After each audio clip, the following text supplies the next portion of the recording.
مجھے جنت لے جائے تو میں وہاں کیا کروں گا؟ اگر خدا مجھے جنت لے جائے تو میں وہاں کیا کروں گا؟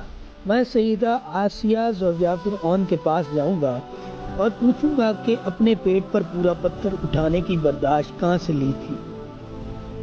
میں مکہ کے شہزادے موسیٰ بن عمیر سے ملوں گا اور پوچھوں گا کہ ایسی شاہانہ زندگی کو ترک کر کے اپنوں سے ملی اذیت کے باوجود صبر اور ہجرت کیسے کر لوں۔ میں جنت میں عشرہ مبشرہ سے ملوں گا اور ان سے پوچھوں گا کہ جب تمہیں جنت کی بشارت ملی تو پھر تمہاری نیند کا کیا ہوا۔ میں سیدہ ہاجرہ سے ملوں گا اور پوچھوں گا کہ کسی محافظ کے بغیر ایک صحرا میں رکنے کی ہمت کہاں سے لی تھی۔ میں سید بلال حبشی سے عرض کروں گا کہ ایک دفعہ ہی دور حکومت کی اذان سنا دو۔ میں سیدنا یونس علیہ السلام کے پاس جا کر سوال کروں گا کہ مچھلی کے پیٹ کا عرصہ کس طرح سے گزارا۔ میں سیدنا علی مرتضیٰ رضی اللہ تعالی عنہ کے پاس جاؤں گا اور پوچھوں گا کہ اپنے لڑکپن میں رسول اللہ صلی اللہ علیہ وآلہ وسلم کی ہجرت کے وقت ان کے بستر پر بغیر خوف کے سو جانے کی ہمت کہاں سے لی تھی۔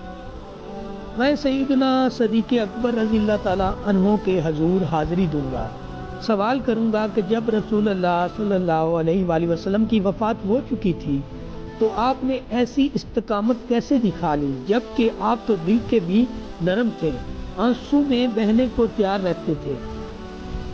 میں سیدنا موسیٰ علیہ السلام کے پاس جاؤں گا اور پوچھوں گا آپ نے فرعونی جبر کا مقابلہ کیسے کیا۔ پھر میں سیدنا عمر بن خطاب کے پاس جاؤں گا اور ان سے کہوں گا کہ سیدنا عمر مجھے آپ سے بے پناہ محبت ہے، اور پوچھوں گا کہ اس لمحہ دل کی کیفیت کیا تھی جب شدید ترین مخالفت کرنے کے بعد رسول اللہ صلی اللہ علیہ وسلم کے ہاتھ پر بیعت کی تھی۔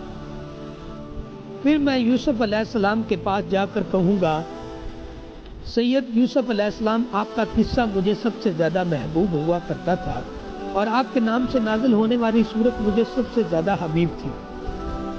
پھر میں اپنے حبیب حضرت محمد صلی اللہ علیہ وآلہ وسلم کی مجلس میں بیٹھوں گا اور ان سے ڈھیر ساری باتیں کروں گا، حال دل کہوں گا، آپ سے کہوں گا کہ دنیا میں آپ کو دیکھنے کا شوق ہی رہا اور آج خداوند عالم نے آپ کے دیدار سے میری عزت میں اضافہ کر دیا ہے۔ اور پھر پوچھوں گا کہ آقا مجھے اپنی جدوجہد کا قصہ سنائیے، مجھے بتائیے کہ جو آپ کے ساتھ گزری، مجھے بتائیے کہ ان حالات میں آپ دین کیسے پھیلاتے رہے۔